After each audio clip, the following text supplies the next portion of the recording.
Very good evening all of you. तो finally आपका MPPAT 2026 का रिजल्ट जो है यहाँ पे डिक्लेयर कर दिया जा चुका है। जैसा कि मैंने आप सभी को ऑलरेडी बताया था कि भाई इस महीने आपका रिजल्ट आ जाएगा, तो फाइनली यहाँ पे आ चुका है, वो भी 20 तारीख के पहले पहले।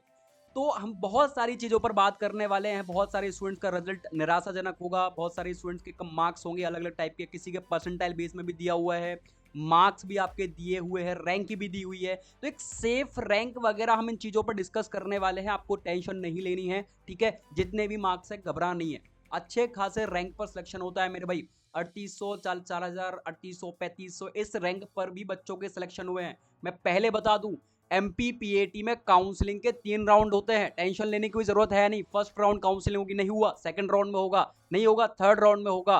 तो आपके पास बहुत सारे चांस होते हैं, टेंशन नहीं लेना। हम डिस्कस करने वाले हैं एक एक चीजों के बारे में। रिजल्ट कैसे चेकआउट करें भैया, तो देखो रिजल्ट के लिए आपको ऑफिशियल साइट्स पर आना है। देन आपको यहाँ पे जस्ट आप क्लिक करोगे तो आपको एप्लीकेशन नंबर यहाँ पे पुट करना है, देन DOB आपको पुट करना है। लाइक आपके जो माता जी का नाम है वो आपको पुट करना है। जैसे किसी का माता जी का नाम नेहा है या कुछ भी है, तो नेहा में NE आपको पुट कर देना है, और लास्ट के आधार कार्ड के 4 नंबर पुट करना है। वो भी आपके माता जी का आधार कार्ड नहीं लगेगा, अपने आधार कार्ड का नंबर आपको डालना है। जैसे कि मैं आपको दिखा दूं, एक स्टूडेंट का यहाँ पे मैंने ऑलरेडी ओपन किया हुआ है। तो आप यहाँ पे देखोगे डिफरेंट टाइप का आपके अलग अलग प्रकार के आपके जो कैप्चर कोड आएंगे। देन आपको कैप्चर कोड यहाँ पे फिल करना है। कभी कभी क्या करता है भाई, कैप्चर कोड भरने में प्रॉब्लम क्रिएट करता है, तो आपको सिंपल सा 2-3 बार कैप्चर कोड भरने में आराम से ट्राई करना है, ठीक है। तो जस्ट आप यहाँ पे पुट करोगे भाई, यहाँ पे कहीं ना कहीं डेट ऑफ बर्थ, ये सारी चीजों में प्रॉब्लम रही है, तो वही आपको वही सारी चीजें फुल करनी है, ठीक है। देखो मैं कुछ स्टूडेंट्स के आपको रिजल्ट दिखा दूं। लाइक बहुत सारे स्टूडेंट्स के अपने पास रिजल्ट आए हैं, गर्ल्स के अलग अलग गर्ल्स के यहाँ पे रिजल्ट जो है निकल के आए हुए हैं। तो हम बात करते हैं। Then आप जैसे ही ये सारी चीजें यहाँ पे पुट आउट करोगे तो आपको यहाँ पे रिजल्ट जो है देखने को मिल जाएगा। आप यहाँ पे पुट करो भाई, 50 हो जाएगा टोटली। आप जस्ट पुट करोगे, सर्च करोगे, देन आपका रिजल्ट जो है यहाँ पे ओपन हो जाएगा। आप देख सकते हो ये आर्यन राठौर, इनकी कैटेगरी वेरी वेरी इंपॉर्टेंट। आपको कैटेगरी जरूर यहाँ पे चेकआउट करनी है भाई सही तरीके से। OBC कैटेगरी के स्टूडेंट्स हैं, इनकी यहाँ पे अगर रैंक देखी जाए, रैंक से सिलेक्शन होगा मेरे भाई। इनके नंबर अगर देखे जाए तो AG1, AG मतलब फिजिक्स केमिस्ट्री मैथ्स बायोलॉजी में 24 नंबर थे आउट ऑफ 100।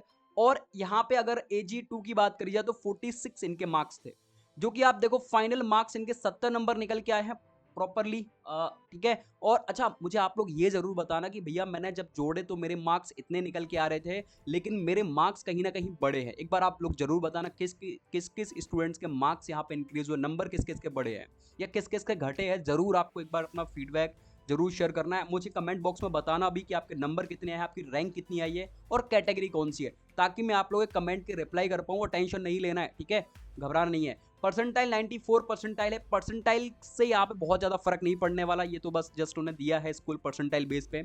अच्छा, वैसे मैं बात करूं ओवरऑल इनके रैंक की, तो BSc एग्रीकल्चर इनकी फ्री सीट के लिए 727 रैंक लगी है, और BSc पेमेंट सीट के लिए 567 यहाँ पे रैंक लगी है, जो कि आप देख सकते हो। और यहाँ पे ये रिजर्व कैटेगरी, मतलब रिजर्व का मतलब समझ में आ रहा है आपको, ये इनकी कैटेगरी की बात चल रही है। मतलब OBC कैटेगरी में ओवरऑल MP में 440 के आसपास रैंक लगी है, और इनकी पेमेंट सीट में अगर देखी जाए तो 360 रैंक लगी है ना। तो अगर आपने पेमेंट सीट फिल करी होगी तो आपको BSc पेमेंट लिखा हुआ आ रहा होगा, ठीक है। तो वो सारी चीजें हैं। बाकी देखो, अगर मैं इनके मार्क्स की बात करूं, रैंक 727 है, तो सिलेक्शन तो इनका हो जाएगा, सिलेक्शन आराम से इनका हो जाएगा। मैं ये नहीं कह रहा हूं कि बहुत अच्छा कॉलेज मिलेगा, बट हाँ सिलेक्शन तो हो जाएगा, कॉलेज भी इनको अच्छा मिल जाएगा। मतलब बहुत अच्छा तो नहीं, बट हाँ एवरेज कॉलेजेस इनको इतने रैंक पर मिल जाएगा, ठीक है। जस्ट आप प्रीवियस ईयर कट ऑफ भी देखोगे ना, तो बहुत सारे बच्चों को, लाइक आप देखो 1000 इसे गर्ल्स है, ये प्रीवियस ईयर का बता रहा हूँ क्योंकि इस बार तो कट ऑफ बहुत कम गया है। आप देख लो यहाँ पे OBC के स्टूडेंट का कट ऑफ से ही समझ में आ रहा होगा। बेसिकली मैं कुछ गर्ल्स के कट ऑफ की भी बात कर लूँ, तो यहाँ पे एक स्टूडेंट्स है जिसके नंबर आप टोटली ओवरऑल देखोगे तो इनकी लगभग 4000 के आसपास रैंक लगी, जो कि बहुत मुश्किल है इनका सिलेक्शन होना, बहुत मुश्किल है। मैं ये नहीं कह रहा हूँ कि नहीं होगा, थर्ड राउंड में जाके सिलेक्शन हो जाए वो बात अलग है, कि हॉर्टिकल्चर वगैरह मिल जाए, फॉरेस्ट्री वगैरह, बट फर्स्ट सेकंड बहुत मुश्किल इनका फर्स्ट सेकंड राउंड में होना, ठीक है। नेक्स्ट आप देखोगे यहाँ पे एक और स्टूडेंट्स का है मेरे पास, बहुत सारे रिजल्ट है। एक आपका जो है यहाँ पे गर्ल्स है जिसका EWS कैटेगरी की ये गर्ल्स है। तो इनका अगर ओवरऑल में बात करूँ तो इनकी EWS की है ओवर, और नंबर इनकी बात करूँ तो 56 मार्क्स निकल के आए हैं, 86 परसेंटाइल है। रैंक की बात करूँ 1756 आपको रैंक दिख रही है, जो कि मैं बता दूं 100% का सिलेक्शन हो जाएगा। बट मैं ये नहीं कह रहा हूँ कि बहुत अच्छा कॉलेज मिल जाएगा, लेकिन हाँ बीएससी एग्रीकल्चर के प्रॉपर चांसेस है, क्योंकि कैटेगरी में 117 रैंक लगी है ओबीसी में, ओ ईडब्ल्यूएस कैटेगरी में, और वो भी गर्ल्स में।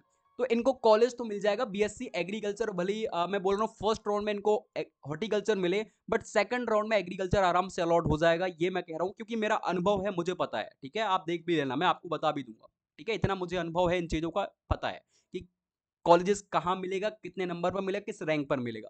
मैं 3-4 साल से काम कर रहा हूँ कंटिन्यूअसली, तो मुझे आइडिया है। ठीक है, और नेक्स्ट आप देखोगे और भी कुछ स्टूडेंट्स हैं जिनके अलग अलग प्रकार के मार्क्स यहाँ पे निकले। अच्छा, टॉप 10 स्टूडेंट्स के भी यहाँ पे देखा जाए तो लिस्ट निकल गया है, बीएससी एग्रीकल्चर इंजीनियरिंग, बीटेक, और इसके साथ साथ बीएससी एग्रीकल्चर जो आपका है वहां पे आप देखो परसेंटाइल बेस्ड यहाँ पे जो है, यहाँ पे इस बार इन्होंने मार्क्स नहीं बताए हुए हैं, बट इन्होंने परसेंटाइल बताई। तो भाई ओबीसी का कोई स्टूडेंट इसकी फर्स्ट रैंक लगी है, कुणाल परमार।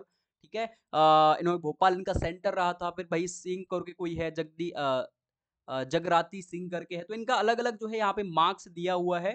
ठीक है, श्रेया पांडे गर्ल्स भी यहाँ पे मेंशन है, आयुष है।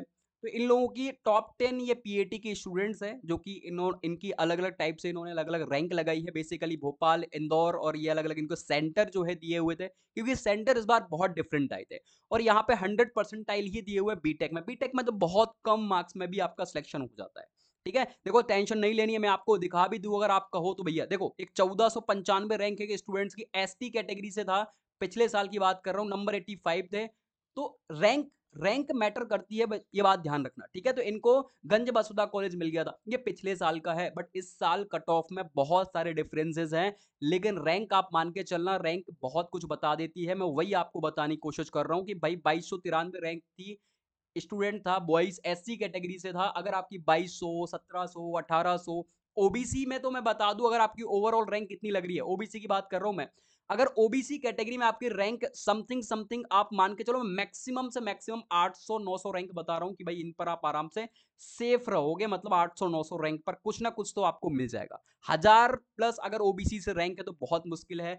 जर्नल में भी आप यही मान के चलो 750 800 के आसपास रैंक तक आपको कॉलेजेस मिल जाएंगे। ठीक है, बट मुझे आप लोग एक्यूरेटली अपने मार्क्स वगैरह बताना, ताकि मैं आपको प्रॉपर कट ऑफ का एनालिसिस करके बता पाऊं कि कट ऑफ क्या जा सकता है, मतलब सेफ रैंक क्या रहेगी आपके कॉलेजेस के लिए। ठीक है, एक बार जरूर मुझे आप लोग पुट करना अपनी रैंक, ओवरऑल रैंक क्या रही है, कैटेगरी क्या रही है, वो पुट करना। ठीक है, अब आपकी कुछ टाइम के बाद काउंसलिंग होगी, तो मैं आपको बताऊं तो अब आपको फर्दर रिजल्ट के बाद क्या करना है। तो फर्दर आपको रिजल्ट के बाद सिंपल सा आपका रिजल्ट जो है डाउनलोड करके पीडीएफ फॉर्मेट में उसको सेव कर लो। अब क्या करना है, अब होगी भाई साहब आपकी काउंसलिंग।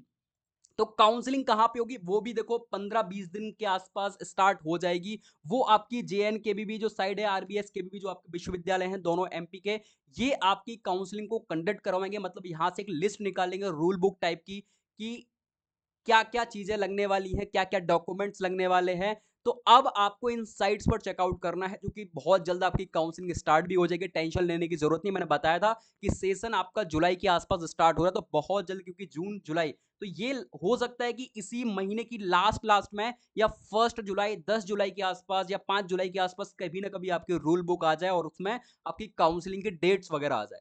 ठीक है, तो हम डिस्कस करेंगे, बट आपको अभी टेंशन लेने की जरूरत नहीं है। सिंपल सा रिजल्ट सेव करके रखो, मुझे जरूर बता देना एक बार कि भैया कितने नंबर आपने गेन करे हैं, क्या किया है। ठीक है, चलो बाकी हम मिलते हैं नेक्स्ट अपडेट के साथ। कोई डाउट्स आता है तो पूछ लेना मेरे से। ठीक है, बाकी bye bye, tata and take care. Congratulation जिनका भी सिलेक्शन हुआ है, जिनका नहीं हुआ है कोई टेंशन लेने की जरूरत है नहीं। ठीक है, बहुत ही बेसिक सी चीजें हैं। ठीक है, जिंदगी में हार और जीत होती रहती, दो पहलू है, तो इसमें कोई टेंशन लेने की जरूरत नहीं है। ठीक है, बाकी कोई डाउट्स है तो मुझे बताना। बाकी मिलते हैं नेक्स्ट अपडेट के साथ। Bye bye, tata and take care, और जय हिंद, जय भारत, वंदे मातरम।